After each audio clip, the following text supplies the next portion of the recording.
Hello and welcome back to the place to be reviews. I'm Itepukuyan, right here with all the yous. And today we got an article from Inverse.com, and God, do I hate using their website, but you know what?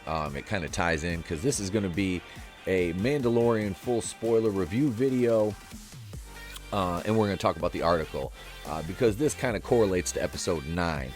The Mandalorian may reveal how Palpatine dies in Rise of Skywalker. Is this how the Emperor meets his end? This is from Jake Kleinman yesterday. Let's see. The Mandalorian is finally here, and with it, Lucasfilm may be dropping some major clues about the plot of Star Wars Episode 9, The Rise of Skywalker. We can't say we're surprised, since the new Disney Plus show takes place right after Episode 6, theoretically setting up the entire sequel trilogy. And then they put in quotations like people don't understand which movies these are. That's 7 through 9. But we don't expect to see such a huge bombshell reveal in Episode 1. There was kind of... Okay, so Episode 1 of The Mandalorian, kind of in between here, we'll just set it up. You got to see him catching, getting a bounty at the beginning. There was a cool bar fight sequence they showed in the trailer of him shooting the... I can't remember the species. We talked about it last night in the boardroom. That he cut in half in the middle of the door, in the middle of that bar fight sequence they showed where he shoots him with the hook, pulls him back into the door, shoots the door panel, door closes, it cuts him in half. That was a really cool sequence. A fight scene there, cantina fight scene, of course, and that led to him collecting a bounty. Who he, froze in carbonite eventually when the guy was trying to figure out a way to escape. He found, the Mandalorian's weapons locker in the hull of his ship, but he didn't go after any weapons or anything. You could tell this guy knew he wasn't going to, be able to fight his way out of there, so, yeah. He just talked until he got frozen in carbonite. But as far as, you got to see the, and like I said, spoilers for The Mandalorian Episode 1. I know Episode 2 comes out tomorrow. Like I said, I worked on my review for 6.5 hours yesterday, two edits, and it still got stricken by Disney, blocked worldwide twice. It was a 17-minute, 40-second video, so I was not really happy about that. But we got to see the little Yoda at the end. Not Yoda. I call it Yoda, as I'm using his name for the species, but a Yoda, like a species that's the same as Yoda, except it looks like a baby, but it's supposedly 50 years old. That was the very end of the episode, which is kind of cool because we've never gotten to see another species outside of Yaddle, who was very scarce in the prequels. On film anyway. I banged my coffee cup with my mug there. Let's see. So we'll go back to the article. We've been over this a few times already, so I'll be quick. At the end of The Mandalorian Episode 1, we learned that the bounty hunter has been hired to kill an infant alien from the same species as Yoda. That's a pretty big twist, considering we previously thought Yoda was the last of his kind. Here it is right here. This thing's adorable. Assuming Mando doesn't fulfill his bounty and kill that baby alien in Episode 2, and I'm pretty sure he won't because Disney, it seems like a safe bet that his new character will play a role in the rest of The Mandalorian. But could it also show up in The Rise of Skywalker? I don't believe so. It actually kind of makes sense if this baby alien is 50 years old. The Mandalorian, remember, the real Yoda died at age 900. He'd only be about 80 years old in The Rise of Skywalker. What does an 80-year-old Yoda look like? We have no idea, but he's probably pretty badass. Considering the original Yoda's awesome force powers, we're willing to bet this baby alien is similarly skilled. Yoda achieved the status of Jedi Master at the age 100, so by 80 years old, he was probably powerful enough to do some serious damage. This brings us to Star Wars Episode 9 and Emperor Palpatine, aka that one Sith who kicked Yoda's butt that one time. This was such a cool scene. It was all CGI, but it was so cool. With old Palpy set to make a comeback in The Rise of Skywalker, it's easy to assume that the Emperor will face off against Rey and the reformed Kylo Ren. This is according to some spoilers too, where Kylo gets killed by Palpatine before Rey just destroys Palpatine and kills him. Would that surprise anybody? No, I don't think so. Let's see. So them face off against Rey and reform Kylo. A couple old Force ghosts might even pitch it in to help. Oh, they really are reaching here. But is that really enough? Taking down Palpatine will require a pretty powerful Force user, and there's no more powerful than Yoda. No one more powerful than Yoda, except maybe this Yoda-looking offspring. Is Palpatine going to get killed by an alien Yoda teenager in Episode 9? It might sound ridiculous, but weirder things have happened in a galaxy far, far away. Yeah, look at the Last Jedi. Oh, so this is the end of that article right here. So as far as The Mandalorian goes now, this episode, it was cool, it was stylized, it was fun.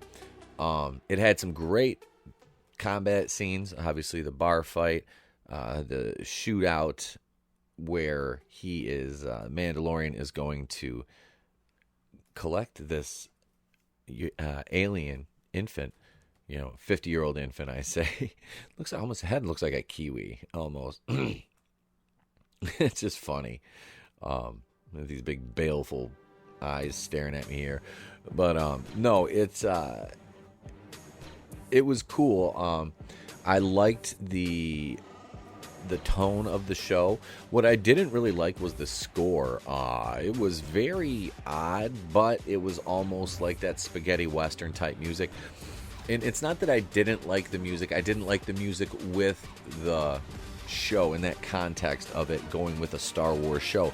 But understanding that this is basically a space western version of the space opera that we're normally we get, I think it can grow on me eventually. It's just difficult to get used to a Star Wars anything, a movie, a show without that John Williams score. So in Episode 9 will be the last time that John Williams is going to do a score for a Star Wars movie. But I think that this but the music did work with, like I said, the tone of the show they were going with, especially when you had the Mandalorian and the Ugnaught. He was training to ride the Blurg, which bit the Mandalorian's arm up when he landed on this planet after he went to see Carl Weathers. Now that was another cool scene right there. I'm kind of just skipping around here in this, but he went to visit Carl Weathers, who is the man he gets his bounties from. And I'm just going to use the actor's name because I can't remember the character's name off the top of my head. I didn't really take any notes for this one because, like I said, I did the big production one yesterday, and we're done with that. We're just going to kind of do this now and just kind of riff on it. But no, so Carl Weathers is, paying him for his bounties, and he pays him like Mon Cala flan, which is like a jelly like substance currency. And then he turns in his fobs from his bounties, and he gets some new ones. Well, the one it's so funny because he doesn't get one for the Yoda creature from Carl Weathers because it's kind of like an off the books thing, so he goes to meet Werner Herzog after meeting with Carl Weathers and turning in his other tags. Well, he gets the then he gets his shoulder armor from his Beskar steel that Werner Herzog gives him. I'm like I said, I'm jumping around here. When he goes to see Werner Herzog, he's greeted at the door. Well, the little sensor that pops out is kind of like the one at Jabba's palace. I'm pretty sure it was almost the same as the one at Jabba's palace that greeted 3PO and R2 when they arrived there in Return of the Jedi. And then you get the Gonk droid, which was, I'm glad they got another use out of a Gonk droid, because I remember I have one of those vintage ones, and it was like, what the hell am I supposed to do when I play with my Star Wars guys as a little kid? I'm like, what the hell am I supposed to do with this thing? Like, it doesn't serve any purpose. It can't fight. It's just a little like trash can with legs. So it was kind of like, the greeter, it was like a Walmart greeter, except it actually did something. But I digress. So the door opens, he goes into the inner chamber, and you see there's 4 stormtroopers in there, and I'm like, as soon as I saw the stormtroopers, I'm like, well, here's some fodder, because a stormtrooper can never make it through a scene with that they try to be tough in without getting killed. Let me go back to Rogue One, like 20 stormtroopers versus Donnie Yen, and okay. At some point, like, are these guys like all this, like, because I know they're humans, are they just that fucking inept? Like, do they not have any training at all? Like, 20 stormtroopers versus a blind dude that doesn't even really have the Force. I mean, come on. I know plot, and I know like good guys versus bad guys, but I mean, I just want to see like, and it's not even like the beginning of the Force Awakens when the stormtroopers go into the village and like, you know, they Max von Sydow's village and they slaughter everybody. Not like that. I just would love to like see something like Donnie Yen, who's like just like like do a Game of Thrones. Like that is the one thing I can say. Like they killed off Sean Bean like that. So I would have loved to seen like Donnie Yen. Like and I really liked Sheard Imwe's character, but here's an alternate cut from the Place to Be Reviews verse. Donnie Yen's facing off against all these stormtroopers, and he gets one of them in a headlock, and the stormtrooper just turns his blaster on him and like just fucking caps him right in the chest or something, kills him. Some close combat like that. Like it would have been great. I'm sorry. I'm kind of out of a pro stormtrooper rant here, but it's like at some point you've got to make them, you know, less than fodder. So let me reel it back in here to this scene because Mandalorian enters, and I'm like, oh, let's see, 4 stormtroopers versus him. This ought to be good. He's going to dust all 4 of them before they even get a shot off because he's got his long rifle and his blaster. So, you know, they've got their uniforms are dirty, you know. They're like almost like private defense contractors now. It's like the Blackwater stormtroopers, or should I say it was an XE Security. I don't know if they changed names again, but whatever. So he enters the room here, and Werner Herzog is, you know, talking to him, and this Dr. Persian character comes in with a fob, and of course sets Mandalorian off because he thinks he's being ambushed. Draws the rifle and the blaster, you know, and Werner Herzog's kind of talking him down because it's a standoff. So he's talking him down, and I love it when the stormtroopers are. We've got you 4-1. He's like, oh, I like those odds, and I'm like, of course you do, because there could be 30 stormtroopers in there, and versus him, and he would just be unscathed. You know, he might take a couple hits, but so Werner Herzog pays him with this in his advance for this job with this Beskar steel, which is came from the Mandalorians, and probably came from Mandalore originally. You can see it's got the little Imperial stamp on it. And this is after the events of Return of the Jedi. So, alright, I'm taking this hat off. There, that's better. Headphones are like bugging me. My ears. I have big fucking ears, so. All the better to hear you with. So, no, really, they give him this. Werner Herzog pays him in advance with this Beskar steel. Says he's got a bunch more upon completion of the job. I love that bounty hunting is a complicated profession. You know, the guy's got a great voice. Plays this role really good. I'm sure we're going to see more of him because the Mandalorian will probably cross him because in the process, in the end of the show, at the end of this episode, the IG unit is going to shoot him, and you see him pan away, and it's just on the Mandalorian, and the IG unit's raising his blaster towards the Yoda creature, alien, and you hear a shot, and then IG unit falls, hits the ground, big hole in his melon, and that was the one that was voiced by Taco Tuesday, Taika Waititi. So yeah, I wasn't too sad to see that one go. It was cool seeing an IG unit in a live action setting actually get to do something other than stand there like in Empire Strikes Back in the bridge scene, because we've only seen it in the Clone Wars cartoon. So it was really cool to see him get to use his spin, and pretty badass. Like I said, he was pretty badass in the Clone Wars show. In the arc, they used them in there. So yeah, they were. I can't remember the story arc in there, but no. So that's basically like the ending of the episode. And you see the Mandalorian kind of raising his hand up and do the ET like finger touch with the little one. But they have a cool shootout scene with the people that are holding the people. They're either like, they look like, I think they're like Weequayans. I believe that's what it is. Or maybe, what is that? There's like Klaatu, Nikto, and Weequay. It's like they're like one of those species, kind of like the space pirates, basically, from the Clone Wars. You know, that kind of I don't know if it's but the group of them. So they look like they'd be on Jabba's skiff crew. So, but they have a big shootout there, you know, before Mandalorian and the IG unit get to the infant, which was reminiscent of the Rogue One battle in the was it Jeddah, in Jeddah. there. So a really cool sequence. A lot of great action. So a little bit of humor in there with, of course, IG pulling off a couple, kind of crazy.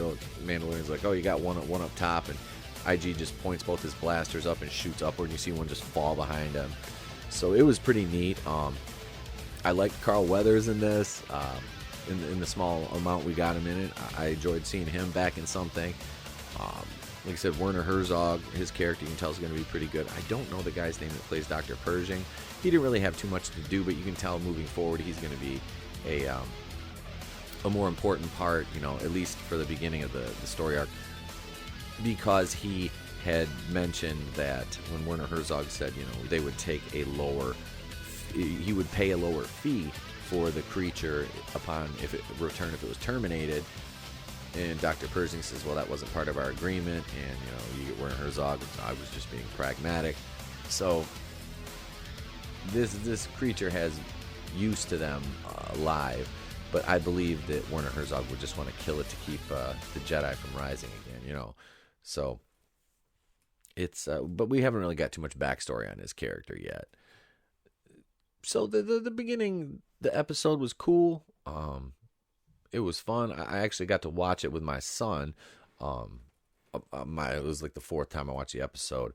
So I watched it with him, and he loved it. So he's a huge Star Wars, prequels and original trilogy, Clone Wars, stuff like that. The sequels we don't watch those in my house. Now, with that being said, and like it was like, oh, you're watching Mandalorian, you must have Disney Plus. Yes, I do, because I got it for free through my because of the plan I have on my phone. They offered it for free for a year, so I took it because I want to watch it. And this just kind of breaks the argument that the fandom is just a bunch of piss babies who want to cry about Star Wars. These were kids. I was laughing. The edit of the video I did yesterday, I had the scene. Now I showed more footage than I should have. Is probably why I got struck the first time. I guarantee it. But I had the scene included where the guy got cut in half in the bar, and as soon as he got cut in half, I made a meme of Freddie Prinze Jr. with his hands up during his little rant. It's just for kids. Yeah, guy gets cut in half, and it's just for kids, Freddie. It's just for kids. Okay, buddy. Bro, it's just for kids. All right, bud. Cool story. But yeah, so I had that in there and everything. But yeah, this whole argument, and I'm going to see episode 9. I wasn't going to. But I never advocated a boycott. I think I've used the hashtag a couple times because algorithms, and I'm trying to build something here, so I need views. And I know there's some people out there hate watching. So how you doing? Thanks for the clicks. Appreciate it. Share the videos too. But no, so I'm going to see episode 9 because circumstances. I went to see Return of the Jedi with my mom in 1983. My mom and parents took me, and they're getting up there in age, and my mother's health is not the best, so I'm going to go watch it with her. She was, she likes the sequel. She just likes it because it's Star Wars, and I respect my mom. I'm not going to argue with her about that. So I told her I'd be on my best behavior too. I try not to laugh too loud if shit gets ridiculous in the movie. So, but yeah, I'm going to watch it. Somebody bought me a ticket, so I'm not paying.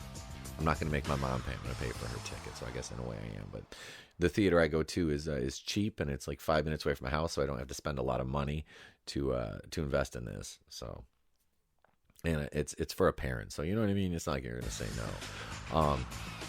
So the Mandalorian is basically what we would have gotten if the sequel trilogy had been good. This is what, in one episode, it doesn't make up for the last. They bought it in 2012, so 7 years.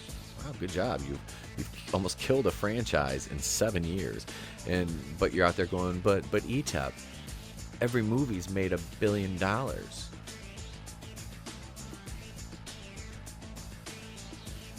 Really going to use that money argument again, because that, like I said, it's people like there's people like me that just you don't want. I'm not really hate watching it. But even, I guess if I am, whatever, I'm going to spend $7,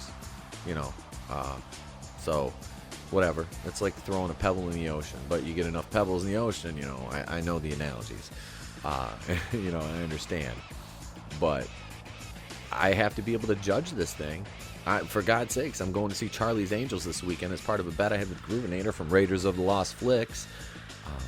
So I'm going to see, because he had to go see Terminator Dark Fate, I'm going to see the Charlie's Angels, which early reviews, I listen to non-spoiler reviews from a couple other big channels that have already gotten to see it, and it's woke as fuck. So I'm going in with an open mind and knowing the fact that at least the cast of ladies in this movie are attractive. Unlike poor Groovinator, who had to go sit through Terminator and I'll say this, Linda Hamilton used to be beautiful. Mackenzie Davis is actually a very attractive woman. They just made her look like shit in that movie. And Natalie Reyes, I don't really give a fuck about. I've seen clips and leaked footage of that. That's and I have a site where I can stream. I haven't streamed that movie, but people have leaked clips out, and she can't act. She's just unbelievably bad in that role. But we're not talking Terminator right now. So Disney Star Wars, as it relates to The Mandalorian, if they do more stuff like, now this was written by Favreau, this episode, directed by Dave Filoni. Now, if those two were in charge of Star Wars, if they put Jon Favreau in charge of Star Wars, I think if you have to get Kathleen Kennedy out of there, though. You have to. She's not good for starting. You say, but The Mandalorian was made under her watch. It was made under her watch by people she trusts that actually know Star Wars and that don't really want to put a bunch of bullshit identity politics into their show.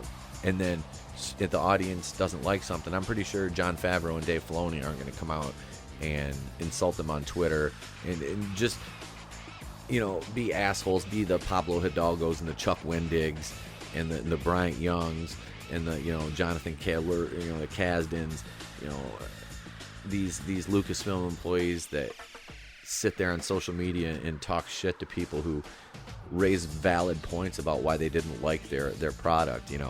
I've never been more just, I guess, perplexed by companies adopting the business model of, if a consumer raises, now, and I understand there's fringes and everything. We're dealing with an episode of that right now where the fandom menace can be misrepresented by a few bad apples, and that's not the case for all of us. We are a big group, diverse group of people who are just huge Star Wars fans, and we want good Star Wars. The Mandalorian is good Star Wars. Now, does The Mandalorian forgive the sins and transgressions of Disney and their attacks on the fans? No, it absolutely does not. It does not. We're not crossing the picket line here, so to speak. But I mean, if there's good Star Wars, I'm a Star Wars fan first and foremost. I'm going to watch it and I'm going to enjoy it, and it's even better because I'm getting to do it for free. So, I'm not going to complain about good Star Wars. Like I said, the music wasn't good. There wasn't really any identity politics in this episode that I could pick up.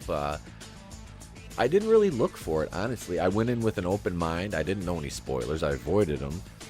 And I was happy with the show. I love the first episode. Nick Nolte sounds like an Ugnaught would sound. And the funny thing is, if you look up a picture of Nick Nolte now, he kind of resembles that Ugnaught. It's terrifying.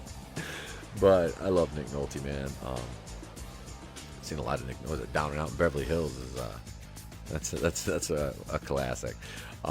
But no, so if there's good Star Wars to be had, then yeah, absolutely. Now, I don't want, people in the fandom menace, well, you're doing this and you're doing that. You can't be, fandom menace if you're doing this.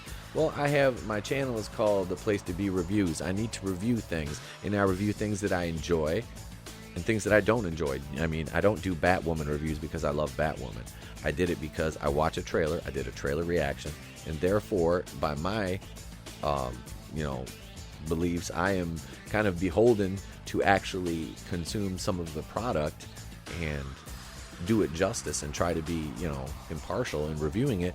And I've tried to craft my reviews that way and not just bash on the show, but it's easy to do when the show's that cringy and that bad.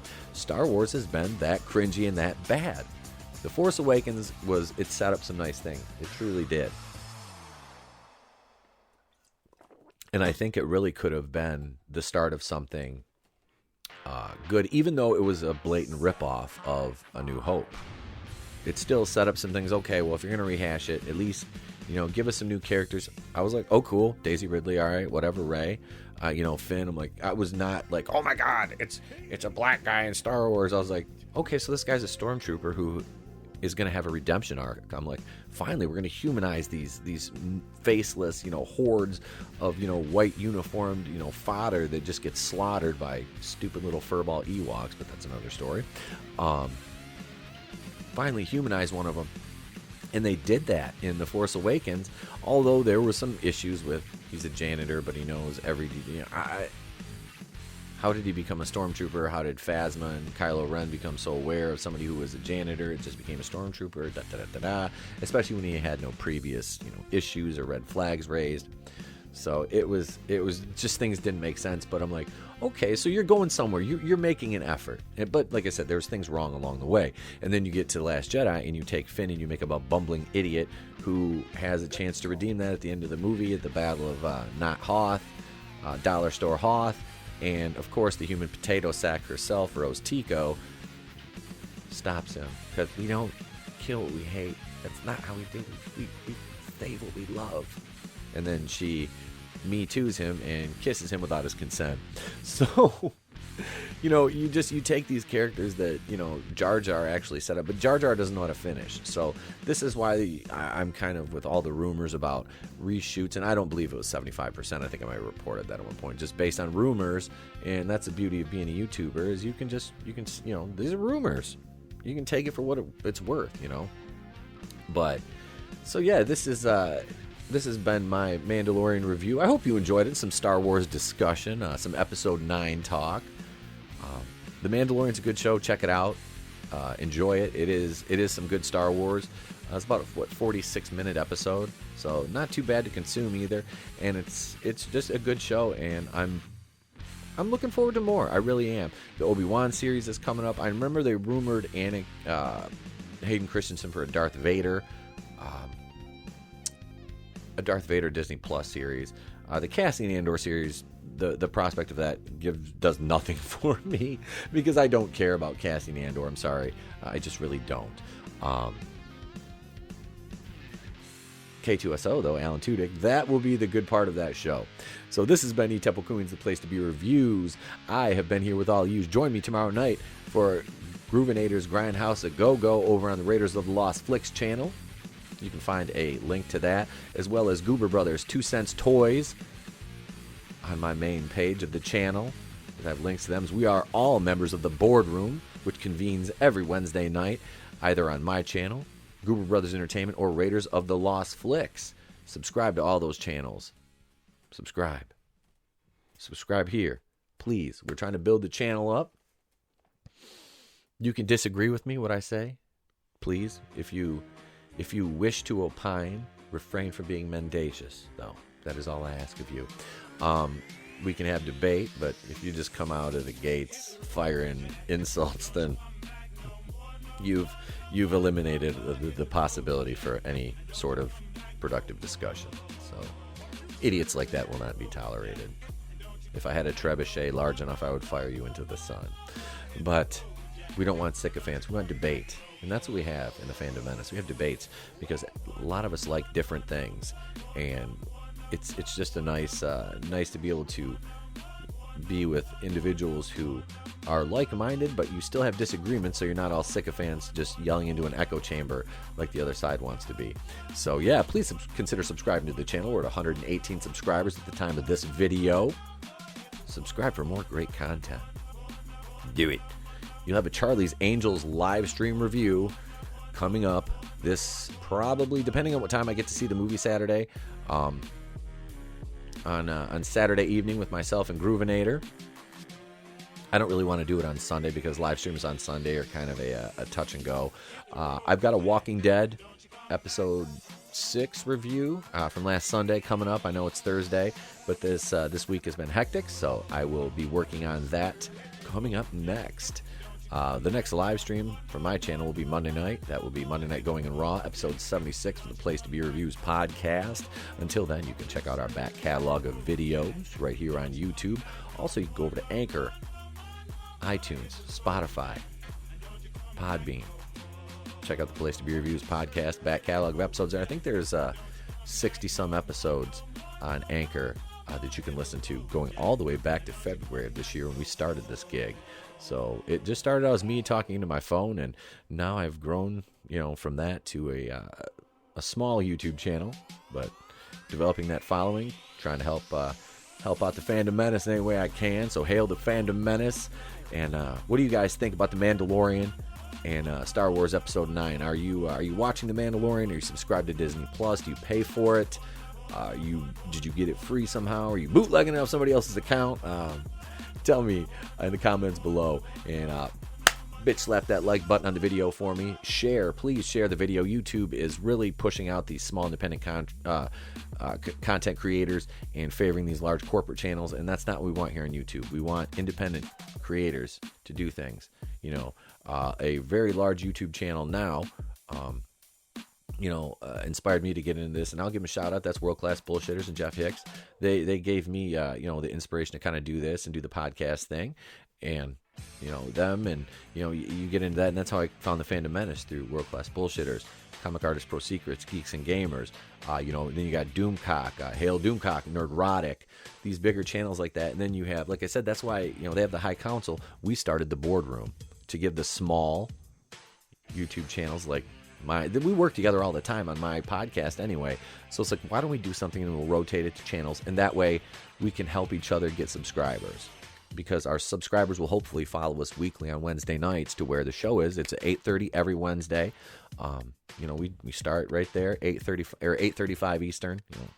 So check us out. Next Wednesday we will be on the Groovinators channel, Raiders of the Lost Flicks. That's Wednesday night, 8:35 Eastern time.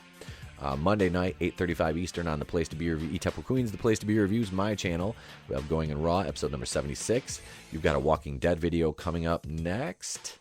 I'll have that one done in probably in a couple hours. Have that done, and then let's see, what else do we have? Oh, we got a couple other things, videos, single release in the hopper.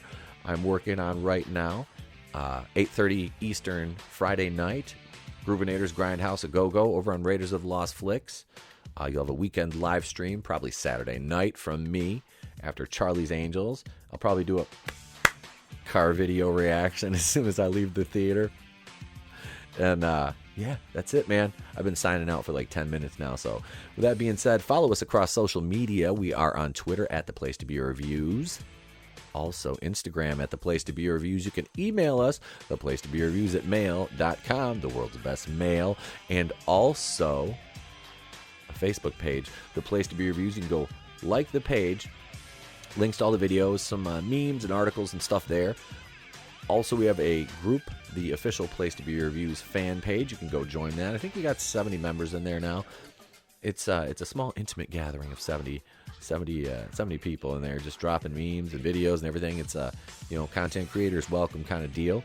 So come on over, and the admins will vet you because it is a private group.